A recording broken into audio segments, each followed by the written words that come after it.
Hi friends, welcome to Aarthi world. இன்றைக்கி நம்ம சிம்பிளான ஒரு சட்னி ரெசிபி தான் பார்க்க போகிறோம். இது செய்கிறதுக்கு தேங்காய், வெங்காயம், தக்காளின்னு எதுவுமே தேவையில்லை. செம்ம டேஸ்ட்டாக இருக்கும். இது எப்படி பண்ணலான்னு பார்த்துடலாம். அதுக்கு முன்னாடி நம்ம சேனலை இப்போ தான் ஃபஸ்ட் டைம் பார்க்குறீங்கன்னா மறக்காமல் சப்ஸ்கிரைப் பண்ணிக்கோங்க. வாங்க வீடியோக்குள்ளே போகலாம். இது செய்கிறதுக்கு ஒரு கடாயில் எண்ணெய் சேர்த்துருக்கேன். கூடவே 5-6 பல் பூண்டு, 6-7 மிளகாய் வத்தல், 1/2 கப் அளவுக்கு பொரிகடலை, ஒரு துண்டு புளி போட்டிருக்கேன். இது கலர் மாதிரி வர வரைக்கும் நல்லா வறுத்து எடுத்துக்கலாம். ஒரு 2 to 3 மினிட்ஸ்க்குள்ளே இது நல்லா வறுபட்டுரும். பாருங்கள், கலர் நல்லா சேஞ்ச் ஆகிடுச்சு. இதை ஒரு பிளேட்டுக்கு மாற்றி ஆற வச்சுக்கலாம். இது ஆறிட்டுருக்க கேப்பில் நான் சூடாக இட்லி ஊற்றிட்டுருக்கேன். இது ஆறினதும் மிக்ஸி ஜாரில் மாற்றிட்டு இது கொஞ்சம் உப்பு சேர்த்து நல்லா நைஸாக அரைச்சி எடுத்துக்கோங்க.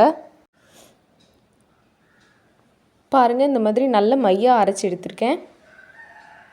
இதை ஒரு பவுலில் மாற்றிட்டு தேவையான அளவுக்கு தண்ணி சேர்த்துக்கலாம். நான் 1 கிளாஸ் அளவு தண்ணி சேர்த்துருக்கேன். உங்களுக்கு வேணுன்னா 2 கிளாஸ் கூட சேர்த்துக்கலாம். இது எவ்வளோ தண்ணியாக இருக்கோ அவ்வளோ தூரம் டேஸ்ட்டாக இருக்கும். இது கொஞ்சம் தண்ணி சேர்த்துருக்கிறதுனால இன்னும் கொஞ்சம் உப்பும் சேர்த்துருக்கேன். ஆல்ரெடி நம்ம சேனலில் 6-7 சட்னி ரெசிபீஸ் ரொம்ப டிஃப்ரெண்ட்டான ரெசிபீஸாக போட்டிருக்கேன். உங்களுக்கு வேணும்னா டிஸ்கிரிப்ஷனில் லிங்க் கொடுக்குறேன், போய் செக் பண்ணி பார்த்துக்கோங்க. நம்ம சட்னி ரெடி ஆகிடுச்சு. சுட சுட இட்லியும் ரெடி ஆகிடுச்சு. ஆவி பறக்கிற இட்லிக்கு இந்த சட்னி சூப்பரான காம்பினேஷனாக இருக்கும். இட்லிக்கு மட்டும் இல்லை, தோசை, வெங்காய தோசை, கல் தோசை இதுக்குமே சூப்பரான காம்பினேஷனாக இருக்கும். கண்டிப்பாக இதை உங்கள் வீட்டில் ட்ரை பண்ணி பாருங்கள். உங்களுக்கு இந்த வீடியோ பிடிச்சிருந்துச்சின்னா லைக் பண்ணுங்கள், ஷேர் பண்ணுங்கள், கமெண்ட் பண்ணுங்கள். மறக்காமல் சப்ஸ்கிரைப் பண்ணிக்கோங்க.